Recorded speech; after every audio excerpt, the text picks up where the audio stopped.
이화영 전 경기도 평화부지사가 기존 입장을 바꿔서 진술을 내놨습니다. 최근 재판에서 김성태 쌍방울 회장에게 이재명 대표 방북 추진을 요청했다라고 인정을 했는데요. 이 전 부지사는 줄곧 쌍방울의 대북 송금은 경기도와 관련이 없다며 혐의를 부인해왔습니다. 그런데 검찰은 지난주 재판에서 이 전 부지사가 기존 입장에서 달라진 부분이 있다며 진술조서를 증거로 제출했고 이 전 부지사를 증인으로 신청했습니다. 이 전 부지사 진술조서엔 거액을 쌍방울이 도와줬다는 취지로 당시 도지사였던 이재명 대표에게 보고했다는 내용이 담긴 것으로 전해졌습니다. 검찰이 수사를 해야 되는데 자꾸 정치를 하고 있는 것 같습니다.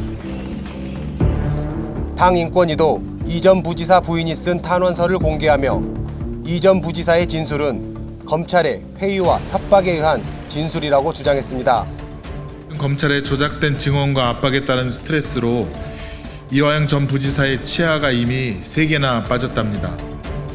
A4 용지 2매 분량의 탄원서에서 이 전 부지사 부인은 이 전 부지사가 독방에 갇혀 매일 검찰 조사를 받고 있고 검찰이 아무 도움도 못 받게 철저히 고립시키고 있다고 주장했습니다. 정권의 지지율이 많이 떨어진 것 같습니다. 또 신작 소설이 나오는 걸 보니까. 이화영 부지사에게 방북 비용 보고받은 적 없다는 입장 그대로십니까? 그렇게 말씀드렸습니다. 우리 상식적으로 생각해보면 뭐 뻔한 것 아니겠습니까? 삼척 정도도 다 알 수 있는 사실을 손바닥으로 가린다고 해서 가려질 수 있겠습니까? 이 전 부지사의 달라진 진술, 이게 이재명 대표에 대한 사법적 판단에도 영향을 줄 거라고 보십니까? 그 심정의 변화가 있었던 것 같아요. 이분이 이제 그동안에 완강히 부인했다가 지금 드러난 건 뭐냐면 일단 법정에서 진술이 달라진 거잖아요. 여러 가지가 확인이 된 게 일단 돈이 건너간 게 사실이 확인이 됐어요. 네. 그 밖에도 이것을 입증할 수 있는 또 그 국정원의 문건들, 네. 보고서 같은 게 지금 남아 있거든요.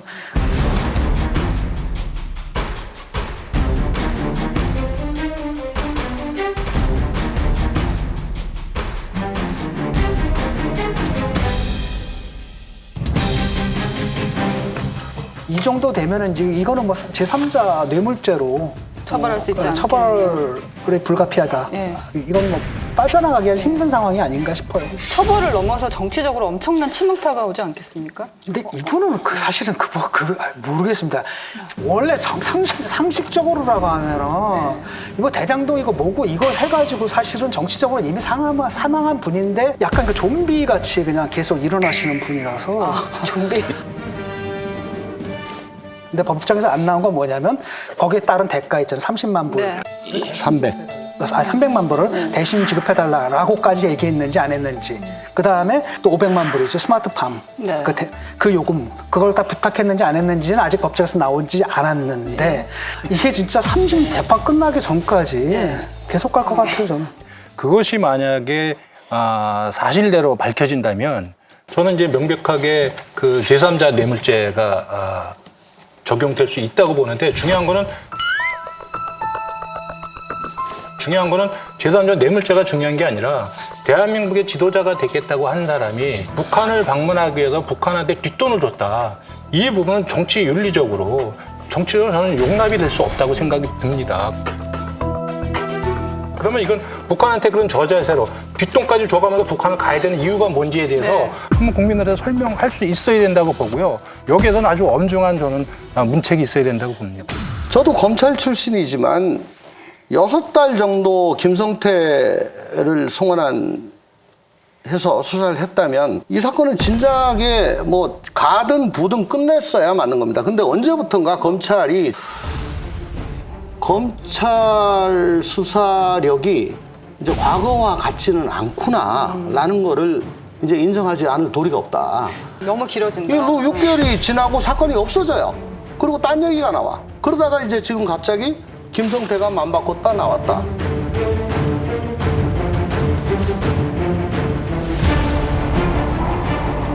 네. 이화영이 맘 바꿨다. 이제는 말할 수 있다.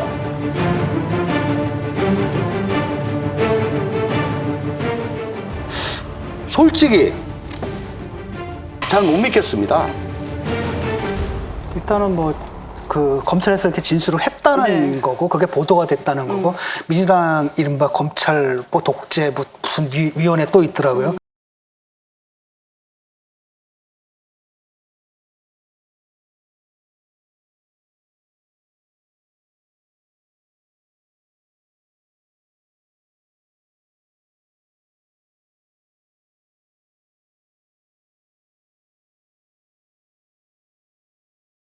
그 말이 헛나온 거라고요, 지금? 아니요, 계속 저 그렇게 압박을 얘기를 하고 해서 있는데 일단은 뭐 허위 자백을 받은 거다. 그렇게 이제 허위 자백이다라고 얘기를 하고 있는 거고 어떻게 될지는 잘 모르겠는데. 장기간 그 피고인 구속시켜놓은 상태에서 일방적인 진술을 받고 그 진술을 또 일방적으로 특정 언론사에 흘려놓고 그다음에 여론 재판을 하려고 하는 게 아닌가. 저는 검찰이 뭐 10중 8구는 회기 중에 청구를 해갖고 국회에서 한동훈 법무부 장관이 나와갖고 또 구속영장 상세히 설명하면서 여론몰이 할 것이고 또 민주당의 또 내분을 일으키려고 하지 않을까. 저는 그렇게 생각합니다. 이화영 그분은 이해찬 사람이거든요. 그러니까 이제 이해찬 대표가 손절했다 이재명을. 그 시그널로 보세요? 그런 신호로 해석될 것 같아요. 이재명 중심으로 총선을 치르기 위해서는 대선까지 좀 희망이 보여야 되는데 거기까지 어렵다고 판단이 되면 중간에 뭐 손절할 수도 있다는 정책 판단을 하게 될 수 있죠. 방북을 하는데 대통령하고 서울시장을 갔는데 우리는 못 가니까. 못 간 거예요. 근데 이제 사실 경쟁자잖아요. 그런데 특히 저기 그 민주당 지지자들 사이에서는 이게 대북 사업이랑 굉장히 큰 거거든요. 그들의 이제 정치적 아젠다하고도 밀접한 거고 여기서 자기 존재감을 드러내지 못하면 안 된다 싶어서 그걸 무리한 방식으로 하다 보니까 정상적인 방식이 아니라 굉장히 비정상적인 방식을 추구하다가 이른바 이제 깡패 기업하고도 연관이 되어버린 거죠. 근데 이재명 대표의 그 전과 이력하고 현재 혐의 그 이력을 보면 어떤 정치범적인 이념적인 범보다는 좀 파렴치, 돈, 잡범의 성격이 강해요. 이게 제대로 규명이 되면 우리나라에서 진짜 북한에 뭐 갖다 주고 정치하는 이 문화가 좀 뿌리 뽑힐 수 있는 그런 계기가 될 수 있을 것 같아요. 굉장히 큰 사건 같습니다. 이 보니까 18일, 25일 이렇게 일주일마다 한 번씩 재판을 하고 있고 25일 날 그러면 이화영 부지사를 증인 신문을 하자. 그러니까 저쪽에서는 이화영 부지사 쪽에서는 증인 신문보다는 피고인 신문을 해주라. 이건 이제 무슨 차이가 있냐면은 선서를 하게 되니까 위증죄 부담이 있습니다. 그래서 위증죄 부담 없이 그냥 피고인 신문을 해주면 다행히 약게. 어느 쪽인지는 아직 불명확한데 25일 날 재판하는 걸 보면 이 지금 쏟아지는 기사가 사실인지 어쩐지 사법적으로 또 정치적으로 이게 얼마나 문제가 될런지 그날 법정에서 가려지게 될 것 같습니다.